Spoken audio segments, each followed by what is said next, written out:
भाई बहन, पति पत्नी, प्रेमिका, मित्र शत्रु, सगे संबंधी इत्यादि संसार के जितने भी रिश्ते नाते हैं सब मिलते हैं, क्योंकि इन सब को हमें या तो कुछ देना होता है या इनसे कुछ लेना होता है। वैसे ही संतान के रूप में हमारा कोई पूर्व जन्म का संबंधी ही आकर जन्म लेता है, जिसे शास्त्रों में 4 प्रकार का बताया गया है। 1. अरणानुबंध पुत्र।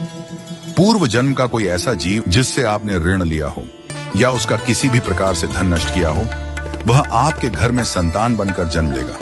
वह अपना धन बीमारी में या व्यर्थ के कार्यों में तब तक नष्ट करेगा जब तक उसका पूरा हिसाब न हो जाए।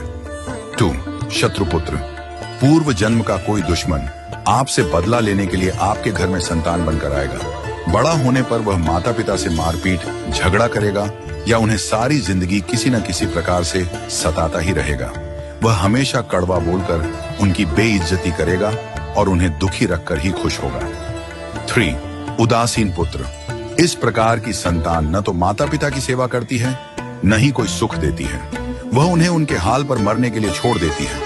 विवाह होने पर यह माता पिता से अलग हो जाते हैं और उनकी चिंता नहीं करते। 4. सेवक पुत्र। पूर्व जन्म में यदि आपने किसी की खूब सेवा की है तो वह अपनी की हुई सेवा का ऋण उतारने के लिए आपकी सेवा करने के लिए पुत्र बनकर आता है। जो बोया है वही तो काटोगे। यदि अपने माता पिता की सेवा की है तो ही आपकी संतान बुढ़ापे में आपकी सेवा करेगी, वरना कोई पानी पिलाने वाला भी पास न होगा। आप यह न समझें कि यह सब बातें केवल मनुष्य पर ही लागू होती हैं। इन 4 प्रकार में कोई भी जीव आ सकता है। यदि आपने किसी गाय की निस्वार्थ भाव से सेवा की है तो वह भी पुत्र या पुत्री बनकर आ सकती है। यदि आपने गाय को स्वार्थवश पालकर उसके दूध देना बंद करने के पश्चात उसे घर से निकाल दिया हो तो वह ऋणानुबंध पुत्र या पुत्री बनकर जन्म लेगी। यदि आपने किसी निर्दोष जीव को सताया है तो वह आपके जीवन में शत्रु बनकर आएगा।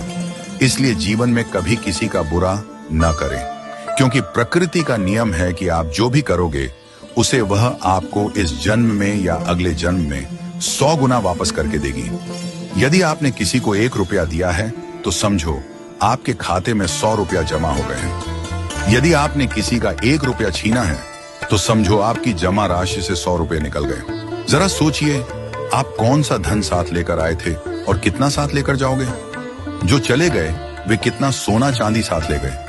मरने पर जो सोना चांदी धन दौलत बैंक में पड़ा रह गया, समझो वह व्यर्थ ही कमाया। औलाद अगर अच्छी और लायक है तो उसके लिए कुछ भी छोड़कर जाने की जरूरत नहीं है, वह खुद ही कमा लेगी।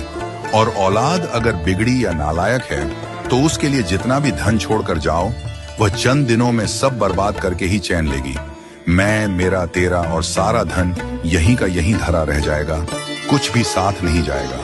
साथ यदि कुछ जाएगा भी तो सिर्फ अच्छे बुरे कर्म ही साथ जाएंगे। इसलिए जितना हो सके नेकी करो, सत्कर्म करो।